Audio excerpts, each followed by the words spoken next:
Is the thief of time stealing your life? Stop wasting time and let's learn 5 idioms about procrastination. Number 1. Procrastination is the thief of time. It means if you keep delaying tasks, you lose time and end up rushed. Example, start your assignment now. Procrastination is the thief of time. Number 2. Drag your feet. It means delay doing something on purpose. Be slow to act. Example, he's been dragging his feet about starting his fitness routine.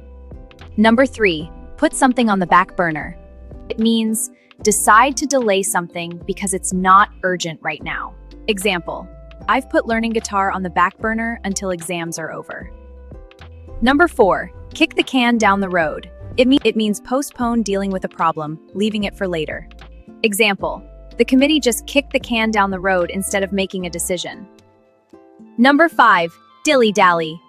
It means waste time by being slow or indecisive.